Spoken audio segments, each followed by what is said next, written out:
Chiefs Kingdom, welcome back to another episode of All Chiefed Up. We're back with another podcast for that ass. And are you sad that we missed out on DHop? Well, do not be. Enzo Floho from ClutchSports.com has said we should sign a $72 million wide receiver, Kenny Golladay, Steve. Did we want Kenny Golladay? No way. My God, before I get to Kenny Golladay and that BS, if you haven't subscribed to our channel yet, make sure to hit that subscribe button. 95% of you guys have not done that. Do your boys a favor and hit that sub button. We're trying to get to 20K before the end of this coming season.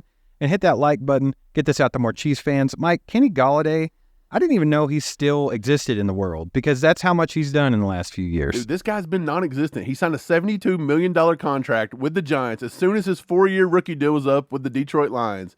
Has he even played 5 games? Man, what is it with can we stop and talk about this for a second? What is it with the New York Giants that love players that refuse to play football? They allowed Kadarius Toney to not play when he was there. What is it with the Chiefs going to get New York Giants wide receivers? We don't want another one. Anyway, they went and paid $72 million for Kenny Golladay, who played no games with him, I don't think, maybe like 2. Dude. If he did, it was irrelevant. It didn't matter. And now they're all happy that they got Darren Waller, who does not play football. Like, they're obsessed with guys that refuse to get on the field. They're pumped that they got Saquon Barkley, who's not going to step on the field. Hey, I don't understand. Hey, no wonder they paid so much money for Daniel Jones. At least that guy plays. This is what they say in the article. After a quiet rookie season, Golladay rattled off back-to-back 1,000-yard seasons as quarterback Matt Stafford's go-to receiver and earned his first and only Pro Bowl nod in 2019 with 65 catches for 1,190 yards and 11 touchdowns. He goes on to say, he says, Enzo Blowho, he believes the defending Super Bowl champ should consider signing the free agent. Golladay could provide the Chiefs with a reliable target in the red zone and could help make their receiver core even deeper. The problem that exists with Golladay since 2019 season is consistency. He's missed 11 games in 2020 before signing the 4-year $72 million. Wait a second. This dude missed 11 games, then signed $72 million? The Giants are just a glutton for punishment. The Giants are full of slap nuts over there. I don't understand. How much more slap nut could an organization be? Like, they're proving it. Steve, we're not going to get Kenny Golladay. Look at this. Right. Kenny Golladay, $72 million. They give him a $17 million signing bonus. He averages $18 million a year with $40 million in guarantees. And then this is the biggest number. He's a free agent in 2025, unrestricted free agent. A dead cap hit of $14.7 million. Do you think the Giants are going to be dumb enough to trade, or that Brett Veach is dumb enough to trade for a guy that's going to cost $14.7 million in a dead cap to the Giants, and then we're going to have to restructure that trash? Not happening. Not happening. There's no way that a Chiefs organization would touch this catastrophe with a 10-foot pole. Right. Like, there's no freaking way. Like, I don't know why this is even brought up. There are some other vet wide receivers out there that we could consider trading for if Brett Veach and Andy Reid really thought we needed the vet wide receiver in the room, like somebody really reliable that has proved themselves already. Which we think they might think that because they were pursuing DHop for several months. Andy Reid was still in contact with them right up until he signed with the Titans. So, yeah, that's a possibility. But Kenny Golladay is not it. Look, Galladay's not it. No. DHop's out. He's in Tennessee. Story's over. I'm ready to move on with who we got, and let's just see who wins. Right. If it struggles and struggles and struggle buses all the way to the trade deadline, then make a little trade. Maybe you want to go out and you want to surprise the world and go try to trade for Mike Evans. That's crazy and probably not going to happen, but sure, go for it. Anybody but Kenny Golladay. If we end up with him, Steve, would that not be the most Chiefs 2009 thing we've ever seen in our life? I don't want it. I have a question for you. Point. This is how dumb this is. If Kenny Golladay was already on the team, do you even think he would make the team? He couldn't, because this guy couldn't even get out there in training camp. He makes Kadarius Toney look like a Ironman athlete that'll play through everything. Like, we're not having it. Kenny I'm Galladay's with you, man. out. I think it's time to move on from that and just really focus on our receivers. And hey, KT, you got to stay on the field, brother. We know that you can be an elite receiver. You just got to stay on the field. Let's focus on Sky Moore having his breakout year. Let's focus on MVS getting more chemistry with Patrick Mahomes and getting on the same page, because that's all that was missing last year with that connection. So there are just so many things that the staff and us as fans can focus on besides, hey, who's another receiver that we can go get? If the Chiefs were to trade for a vet wide receiver or something like that, it would not surprise me, like I said earlier, just because I think that they thought there was something there, right? Beach and Reed thought they might need that kind of guy. That's why they were pursuing DHop. So I wouldn't be surprised if they do something, but I'm not expecting it whatsoever, and I really don't care if they do or not. No, me either. I think it's over with. Now that D-Hop's gone, it's just done. It's over. I don't like anybody else out there. It's a waste of time. It's pointless. Right. And we got a lot of stuff to look forward to because the Chiefs rookies and quarterbacks reported to training camp today. Yes, Charles sir. Goldman reported on Chiefs Wire. Dude, we've been waiting for this. We're excited. The rookies are going to get out there with Mahomes.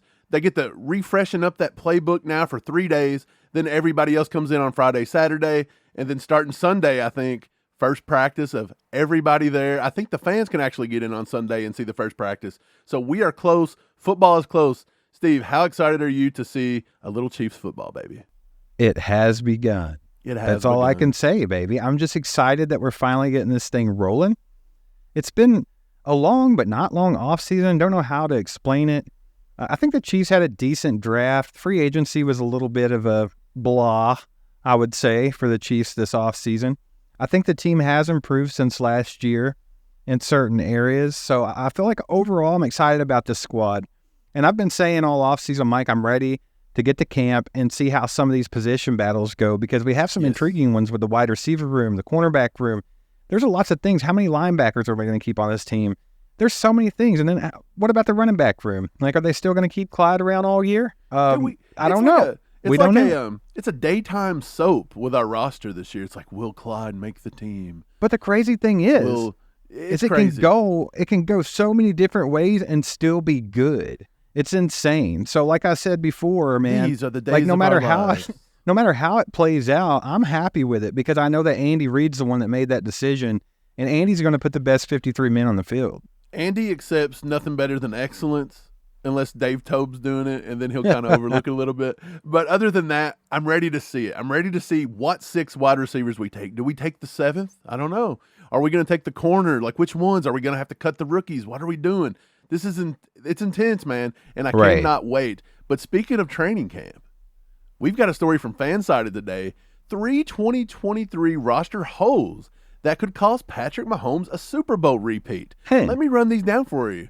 The number one thing that they said was a number 1 wide receiver.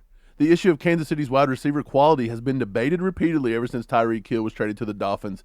It's clearly an above-average group overall, but the lack of a bona fide number 1 option is a weakness for the Chiefs.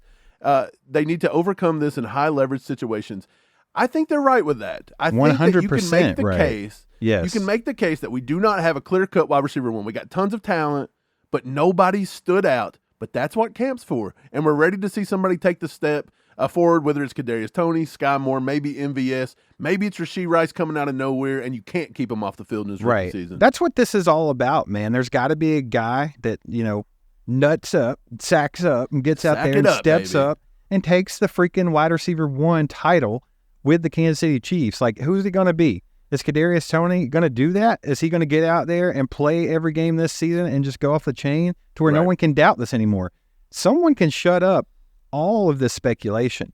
They have the ability to do it. They've just got to do it. And that's all there is to it, man. But I think that analysis is pretty spot on. We have a pretty much above average wide receiver room, but there's just not that one guy. And that's why so many people were on the DHop train. And now that crashed, I think everybody's still kind of wondering what's going on. Well, they started off strong. Let's go to position number 2. The lack of a dominant edge rusher. They go on to say that George Karlaftis is not really an elite guy. We've got a rookie with Felix Anudike. We got an unproven Charles Omenihu. We got some other rookies in there like Truman Jones out of Harvard. We've got B.J. Thompson that we drafted. We traded up for B.J. Thompson. But I still agree with him. I still think the defensive end group, we may still need that veteran. Are they going to go out and try to get, Dunlap to come back again? Are they just going to say, screw it? Do they surprise us all and make a pitch at Justin Houston? Who knows? But I do think they're right about this one too. I think the pass rusher group still is not 100% like I'm calm about it. You have to agree with it because there is no elite pass rusher. There just isn't. George Karlaftis, I think, is going to be a lot better than people are giving him credit for, but it's just going to take some time. And then also with Felix has that, potential to be a star in the NFL, but he has to get out there and work for it and prove it before we can just say, hey, we have an elite edge rusher, because right now we do not. So they're 100% correct there, man. But I think that might be the one signing that we see is a vet edge rusher, because that's just what they've been doing for so long. I think that's something that they value in the Chiefs organization. Yeah. Do you guys think it's Justin Houston? Do you think it's Carlos Dunlap? Do you think it's nobody? Let us know down in the comments. We're curious to hear from Chiefs Kingdom and the ACU crew. Steve, the last one they said, cornerback depth. What in the world did he start smoking halfway through this article? We have so many. I think the Chiefs just come out today and said we have 13 DBs on this squad. This one's between bad. Safeties and corners. This is all we've done for 2 years now is build cornerback depth. I think the guy that was writing this story was reaching for the third. I think he had no idea what to do for the third point.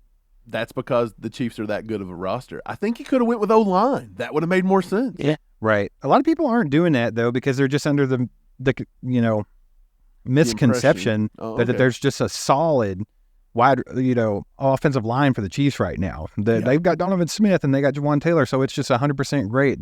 They've improved it. I don't think people are necessarily worrying about Donovan Smith as much as we do, honestly. I think like the majority of people are just already thinking that he's an upgrade from Orlando Brown Jr. and that we're just going to be solid there. I don't think they see the question mark like we do.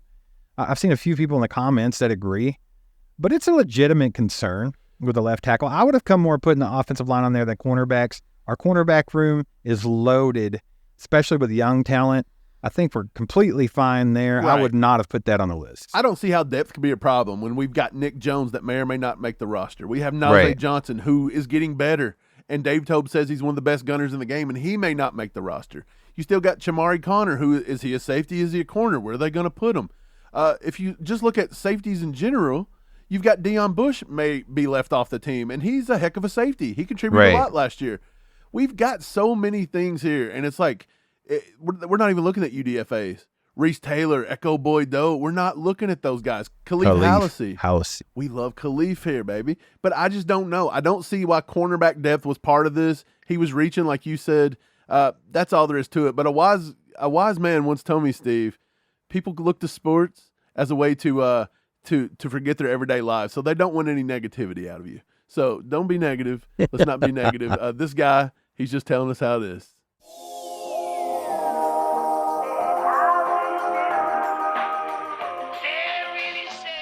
That time's yours. The time is yours, Chiefs Kingdom. It's time to look at some comments from our last video. Mike, what do we got up first, baby? Right, we got Jonathan here. Hopkins used KC for leverage. The threat of playing in Kansas City on a very cheap contract compelled the Titans to throw more money and a second year at Hopkins. If he cared at all about winning, he would have never waited until KC cleared the money, or he would have waited. He never intended to play for what KC could pay him. Let him get his 6 TDs and 800 yards with the Titans. Jonathan, the sentiment is probably the same. Did he kind of use, I want to play for a contender, as a way to get these other guys to throw some extra money, some extra years on it? Possibly. We don't really know. But I do think Hopkins, I don't know, 6 TDs and 800 yards, that's probably about right, to be honest. Does that work, though? Do you think that's an effective strategy? Like, maybe. Well, I mean, that's what I'm saying. Like, he might have done it. That might be why he did it, to get Tennessee to pay him a little bit more, but I don't know if they did or not. I feel like Tennessee was going to throw the money at him anyway because they were trying to make up to their fans the fact that they traded A.J. Brown. Right. They've been catching that for, a year and a half, so they're just over it. They're ready to, here's your DHop, shut up. Yeah, I totally agree. So, yeah, DHop, more power to him, whatever. Wink, he says, point of the story is Arizona screwed DHop by letting him go after free agent money was spent. Great comment here by Wink. Wink is also a member of the ACU crew, judging by that little sweet KC logo next to his name. If you want to be part of the crew, it starts at $4.99. You can go to join.allchiefedup.com. Steve, Wink's right. Arizona, when we were trying to go get him, if they would have just let him come over for some picks or whatever, they would have got something out of him. Right. They maybe didn't have to eat $20+ million in cap and dead money. and then he could have come to a contender. But they waited till everybody spent all their bags, and then they cut him. They screwed themselves to screw DHop, basically. It's just a bad organization. Arizona's not good. They made the wrong decision. Like you said, the Chiefs were trying to trade for him before the draft even started. So, I mean, it's like they could have got something in return, but instead they paid $20 million just to release him late to where he didn't have that many options. So, I agree. Good comment, Wink. Dude, Arizona's a horrible organization, I think. Yeah. I really do. They're ran really bad. Kyler Murray was a bad pick. He didn't deserve to be paid what he's been paid. Cliff Kingsbury probably wasn't the guy there. They tried to save it by hiring Vance Joseph. The defense, they looked mediocre last year. Their best player on defense, Budda Baker, wants out. They're that much of a disaster. DHop wanted out. They're willing to screw DHop and screw themselves at the same time because they don't want to play ball with nobody, because they're holding out for a first-round pick over DHop. That's what was reported. Yep. That is stupid. That's a bad organization from top to bottom. I don't know if they'll ever get back to the Super Bowl ever again. Let's put it that way. Let's move it on. Comment number 3, LD Gat. He says he can go to the jewelry store and buy his ring because he won't ever win one. I think that's the common sentiment, man. Tennessee does not get better with DHop. I mean, they get slightly better, but they don't become Not Super much. Bowl caliber better. Yeah, I just don't think – I think, elite receivers are awesome to have, and they can help your team. But when you don't have the backbone of your organization, if you don't have a quarterback that can take you to the promised land, you're not going. I think Tennessee could be a decent team. They could win the AFC South this year. They could win a game in the playoffs. Heck, they could knock off any team at any time because of the way they play. Keep the other team's offense off the field.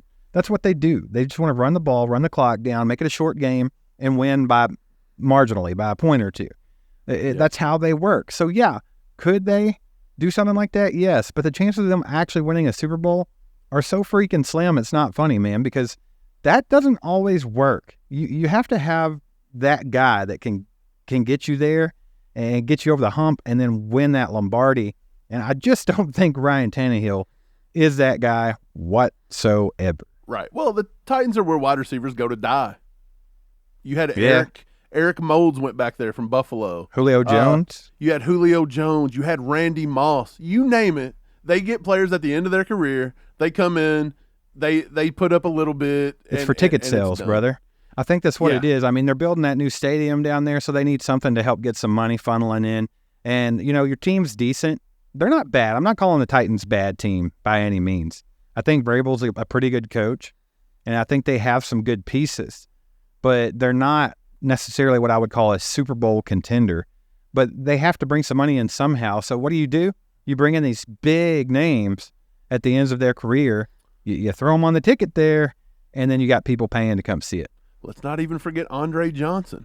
They like to go get Houston Texan wide receivers late in their career. Is it to take a stab at another NFC or AFC South team? I think that might be part of it too.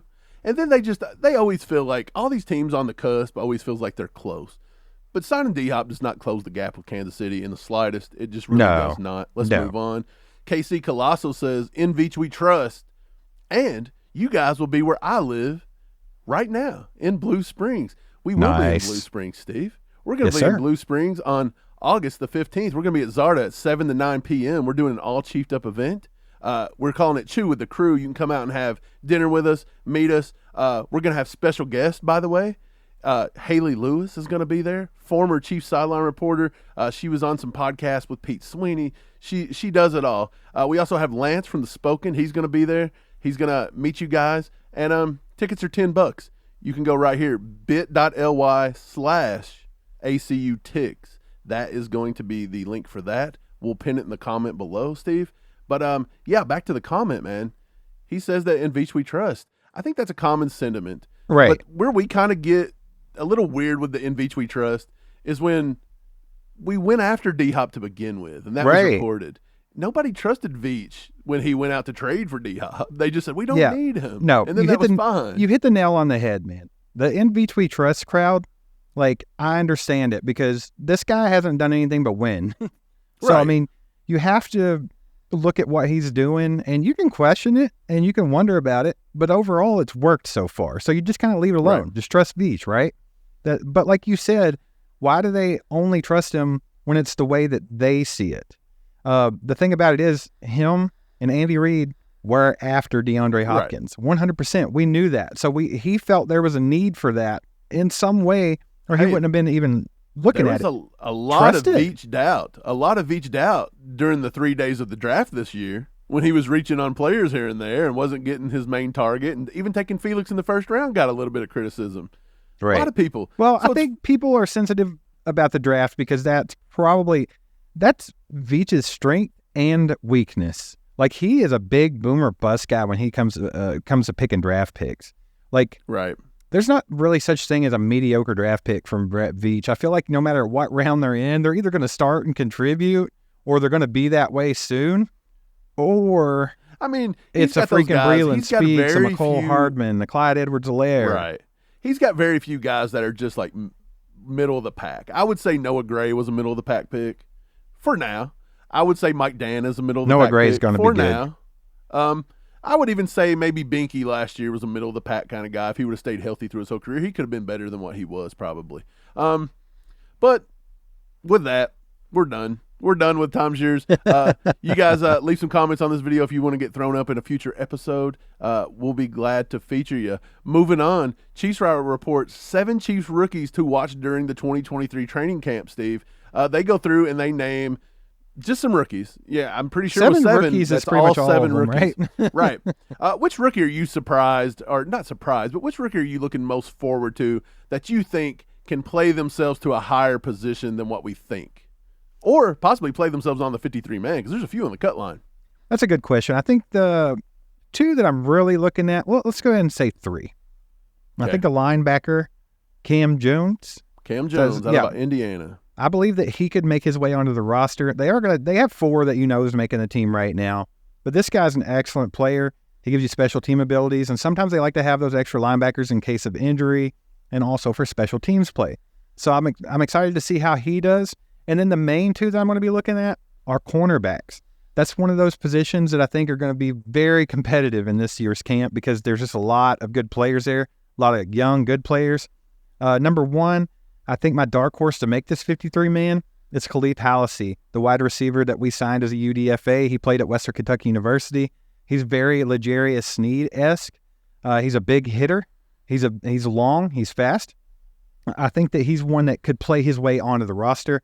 And then our 7th-round pick, Nick Jones, I think he kind of falls in that category as well. Like, they've really got to prove themselves to get on this team because it's a crowded room, man. So right. I think that most of my attention, obviously, is going to go to the wide receiver room to see how that plays out. But if I'm talking about rookies, I think those are the guys that can really play themselves onto the team. Right. Well, the 2 rookies right now is, Rashee Rice. He's making the team. You got Nico Remigio in as a UDFA. Kakoa Crawford come in. A lot of people are dropping his name. I think Charles Goldman dropped his name in that one. Kakoa Crawford has some intangibles, but to see him making this roster, especially if we just keep 6, that seems a little far-fetched if Nico Remigio can't even do it. But we will see. If I had to choose, I think I'm going to go with 2 guys. I'm super excited to see just Deneric Prince. I want to see if maybe he can elevate himself above Clyde Edwards-Helaire, if maybe that gives us a reason to maybe trade Clyde. Still don't think it's possible. I think Clyde's going to be here. But I want to see just how much he can chunk into those carries throughout. And can he do it on the ground? We just seen him basically in the passing game in the first, few meetups we've had.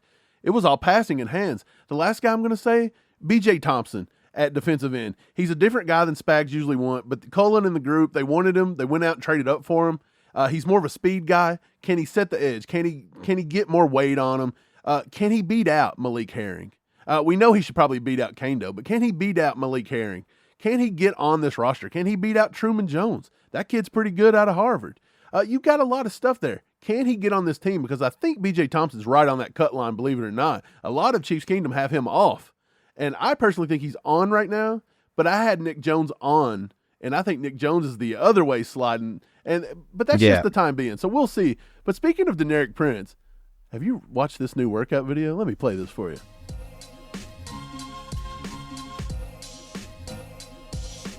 Look at that boy. Get it. Oh. I like the guy in the background saying, these videos come a dime a dozen, don't they? Orange. They love showing it. It's like, look at those moves, baby. It's for nothing but hype. Like, this doesn't really show us much other than he's working. I like that he's working.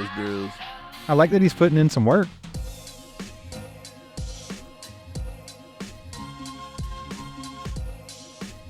Oh, yeah.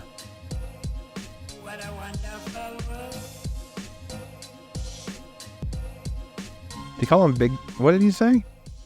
Push. Boy, that was some nifty footwork by the big man. That is a monster. But some nifty footwork. Dude, he's dropping workout videos, these hype videos, like MGK's dropping diss tracks on YouTube every other day. Like, what is going on with this guy? Like, I haven't seen anybody dropping this many hype videos in a long time. Man, he's the new hype monster in KC. I think he's overtaken Justin Ross. It's just all there is to it. But these videos contribute to it. And there's nothing to these videos, right? Like, it's just for hype and get people excited. But it also displays, the skills, right? But what I like about it, and I was saying why the video was going on, is I just like to see that he's putting in the work, man. He's putting in extra work to try to get to where he wants to be, which is on that 53-man roster. I'm with you, though. I think it'll be interesting to see if he can play his way into extra carries during the season. I don't think getting above Clyde Edwards-Helaire in the depth chart is possible in his rookie season. I could be wrong. Isaiah Pacheco did it. It took an injury. Right. But Isaiah Pacheco did it. But I think Clyde's just got so many years in with the Chiefs' offense. He knows the offense too well. It's comfortable for Andy Reid. And he does produce when he's on the field. It all boils down to if Clyde can stay healthy. Yeah, if Clyde's healthy, I think he'll play. But I'm with you. I think that Deneric Prince is going to be a good running back. I just don't know how much he'll be utilized in his rookie season aside from being the kick returner. Right. But I think he makes the 53-man. I think he's on. Yeah, for sure. I think you would agree. Yeah. Moving on. At GetUpESPN, Sal Palantonio says, I think Baltimore has a shot to dethrone KC as the AFC Super Bowl contender. Sal Palantonio now proving that he is high on the weed. Well, what is going on? So here's the thing. A lot of teams have a shot of dethroning the Chiefs. Everybody's got a shot on paper. Right. But I think what they do is they randomly draw a name out of a hat to see which team they want to put into the headlines today that could knock off the Chiefs, right, and get a little bit of attention.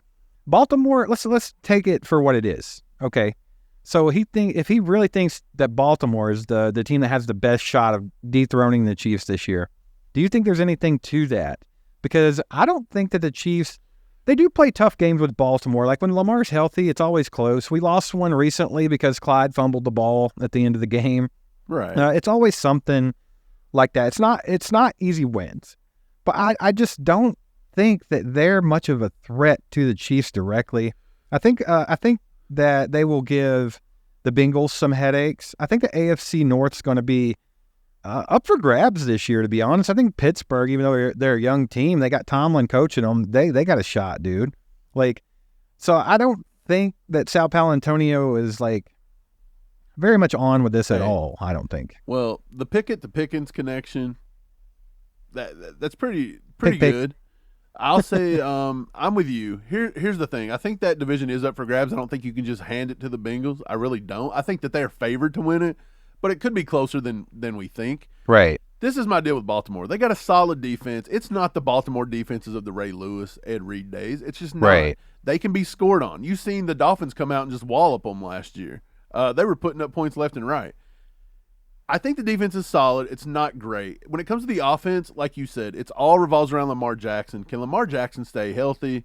Even if he can, he's got a pretty good tight end. He's got a pretty good O-line. He's got a backfield by committee. There's nobody that's that, just groundbreaking great in the run game. And other than that, his wide receivers are Rashad Bateman, a guy coming off 27 knee surgeries, and OBJ, right, and then they draft Zay Flowers, who is good, but he's still just a slot receiver. That's the point I wanted to make, though. This team is just one giant injury liability. I mean, Lamar has proved that he has injury after injury, but it's the way that he plays, man. It's the way he's expected to play. He's basically a running back. He's out there getting beat up. And then you had their running backs always. J.K. Dobbins, he's had injuries. And then they go and get OBJ, another guy that can't seem to stay on the field. I don't know, man. I don't think they're the team I would say could dethrone the Chiefs. I think you still have to give that nod to the Bengals because they've proved that they can beat the Chiefs the majority of the time. We're in the process of flipping that narrative and getting rid of it. But right now, it's still the honest truth. They're the team that can knock the Chiefs off. I think they match up better with the Chiefs than any other team, and that's why.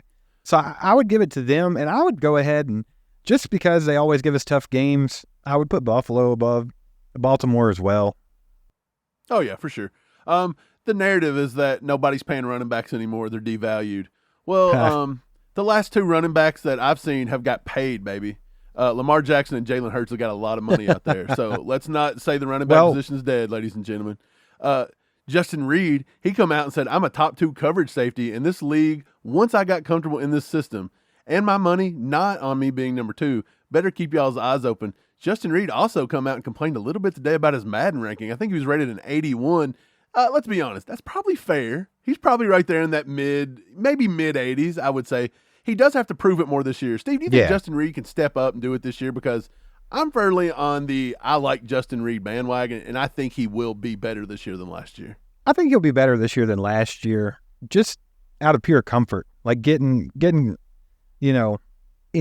Spags' defense, learning it. It takes some time. He even said that it took him till the end of the year last year to start feeling comfortable in the defense. So I do think he'll have a better year this year than last year. And also, he's talking a lot in this offseason about him being better and him being the man, and people are estimating him. So yeah, he's got to back that up as well. So I think he'll go out there and put in the work, man. I'm excited to see what Justin Reed can do this year because I think he can. I think he could be a leader on our defense for real. I think he could kind of take over that Honey Badger role that he was brought in to take over. I think he is the man to do that. Right. Well, our safeties, that's a good thing to watch during camp. We mentioned it a little bit earlier. But you've got Justin Reed, you've got Brian Cook. That's presumably our starters. We went out and paid a little bit of money to Mike Edwards. He's a ball hawk safety. I fully intend for him to make the roster. So it's coming down to who's that fourth safety? Is it going to be the veteran Deion Bush? He could, but he's getting a little older. They could decide to go a little bit younger and go with Najee Johnson. The Chiefs actually still have Chamari Connor listed as a safety. Are they going to keep him there? And if so, you're probably keeping Chamari Connor if you're listing him as a safety, and that means Najee Johnson now may not make the roster, and Deion Bush might. So that's another intriguing camp battle. To be honest, this is going to be a fun camp to watch, Steve. It really is. I think we've got competition across the board, and a lot of good players are going to get cut, but that's a good problem to have. Absolutely. I've been saying it, man. I'm excited to see how these position battles play out and see who the guys that Andy Reid thinks are the best to get us another Lombardi, man. So I'm excited to see how it shakes out. Right. So tune in tomorrow. We'll have some camp updates. They're going to get in. Rookies are going to practice. They're going to do a little work with Patrick Mahomes and the other quarterbacks, and then everybody's going to report on Friday, Saturday, and by Sunday we're going to have more camp news. So be sure and watch this video that YouTube thinks you guys are going to like, and thanks for subscribing and clicking that bell. Go Chiefs.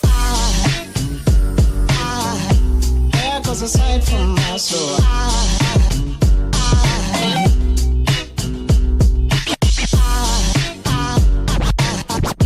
There goes a sight, there goes a sight.